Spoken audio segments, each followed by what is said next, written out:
नमस्ते दोस्तों, आइए सुनते हैं हॉरर स्टोरी काली नदी का भूत।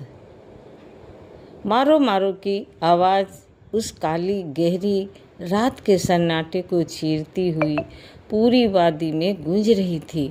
कोई लाठी लेकर, कोई कुल्हाड़ी लेकर, जिसके जो हाथ लगा वो उस काली नदी की ओर दौड़ पड़ा। अभी अंधेरा होते ही गांव वालों को किसी ने बताया कि काली नदी पार कर रहे 2 आदमियों पर हमला हुआ है। गांव वाले बेतहाशा भागते हुए नदी के किनारे पहुंचे तो क्या देखते हैं, खून में लथपथ 2 लाशें किनारे पर पड़ी हैं। देखने पर पता लगा कि दोनों की मौत पानी में डूबने से हुई। बाद में किसी ने इन लाशों को काटा है। पूरे गांव में सनसनी फैल गई।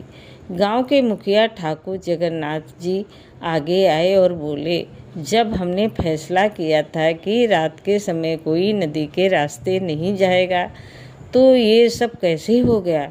चौकीदार कहाँ मर गया? तभी पीछे खड़ा चौकीदार कांपता हुआ आगे आया। मालिक, मैंने तो इन्हें बहुत मना किया था, लेकिन ये तो शहर से आए पढ़े लिखे नौजवान थे। इन्होंने मेरी एक बात नहीं मानी। हार कर मैं गांव वालों को बुलाने चला गया। आया तो ये सब देखा। आपको यकीन ना हो तो गांव वालों से पूछ लो। जमींदार जगन्नाथ जी बोले, तुझे इसलिए तो नौकरी पर रखा है कि किसी को नदी में न उतरने दे। हमें पता है काली नदी का भूत किसी को परेशान नहीं करता।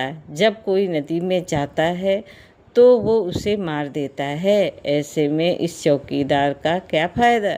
जब पुलिस आएगी 10 सवाल करेगी।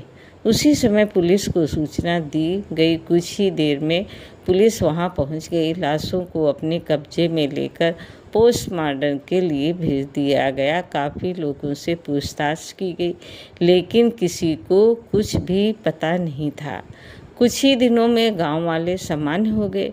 उसी गांव में एक 25 साल का नौजवान, जिसका नाम नीरज था, वो एक दिन अपने दोस्त दीपक के साथ नदी के किनारे एक पेड़ के नीचे बैठा था। नीरज बोला, यार ये भूत का क्या चक्कर है? इस भूत के चक्कर में हम कभी नदी में नहीं जा पाते। नदी के उस पार देखो कितने सुंदर नज़ारे हैं। उस पार एक मंदिर भी है।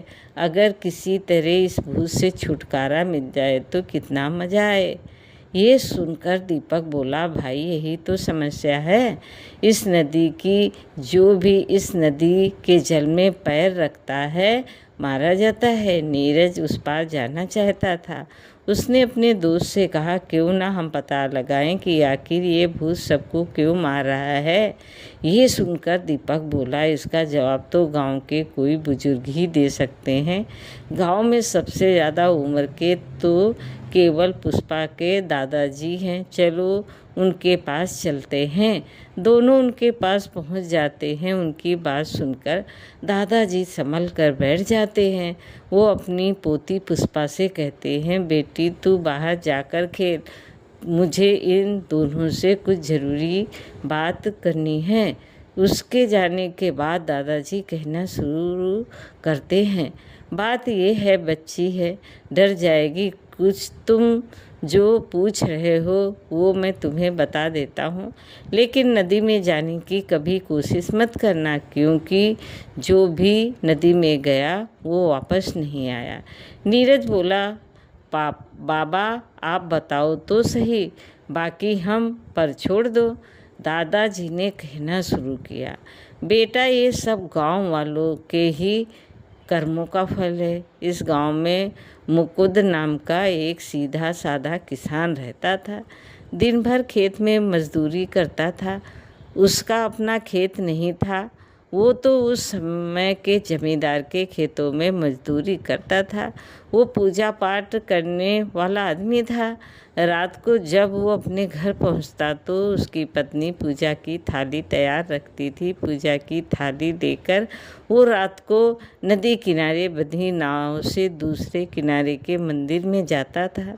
उस मंदिर में कोई नहीं जाता था, केवल मुकुंद ही जाता था। मंदिर की साफ सफाई करता, उसे फूलों से सजाता, भगवान की पूजा करता, उन्हें भोग लगाता और वापस आ जाता था। एक बार नदी में भयानक बाढ़ आ रही थी, लेकिन मुकुंद नहीं माना, वो चला गया। जब वो पूजा करके वापस आया तो नाव नदी के तेज बहाव में बहने लगी। मुकुंद ने नाव से कूदकर अपनी जान बचाई। वो किसी तरह तैरता हुआ नदी पर पहुंचा। उसकी पूजा की थाली का सिंदूर उसके पूरे चेहरे पर बिखर गया था। वो इस अवस्था में घर की ओर चल दिया। रास्ते में उसे कुछ गांव वाले मिले।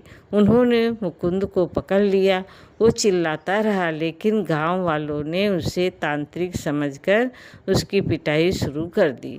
उसकी शक्ल कोई पहचान ना सके और इतने शोर में उसकी आवाज़ किसी ने न सुनी।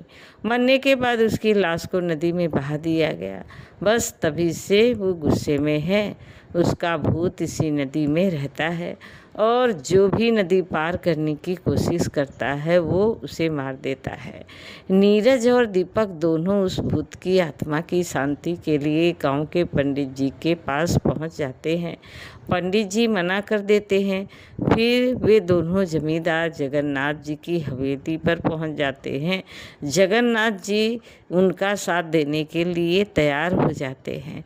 जमींदार जगन्नाथ नीरज और दीपक को साथ लेकर दूसरे गांव पहुंच जाते हैं।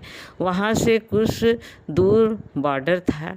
वहीं पास में फौजी कैंप थे, जहां फौजियों ने नदी पर पुल बना रखा था। जगन्नाथ जी और गांव वालों ने फौज के कैप्टन से बात की। कैप्टन से परमिशन लेकर वे सब उस पुल से दूसरे किनारे पर बने उस मंदिर में पहुंच जाते हैं, जहां मुकुंद पूजा करने जाया करता था।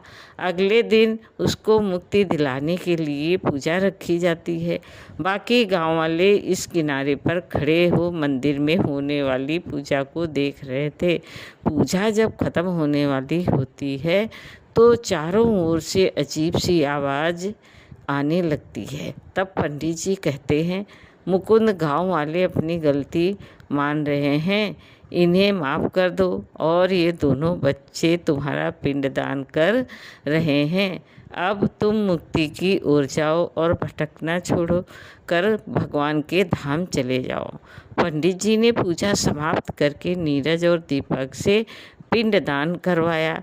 उसके बाद धीरे धीरे वे आवाज़ें आना बंद हो गई, जैसे कोई उनसे दूर जा रहा हो। उसके बाद जमींदार के साथ पंडित जी, नीरज, दीपक और गांव वाले एक नाव में बैठकर अपने गांव आ गए। दो नौजवानों की हिम्मत से गांव वालों को काली नदी के भूत से छुटकारा मिल गया। उसके बाद गांव वाले रोज़ सुबह सवेरे उस मंदिर में पूजा करने जाने लगे।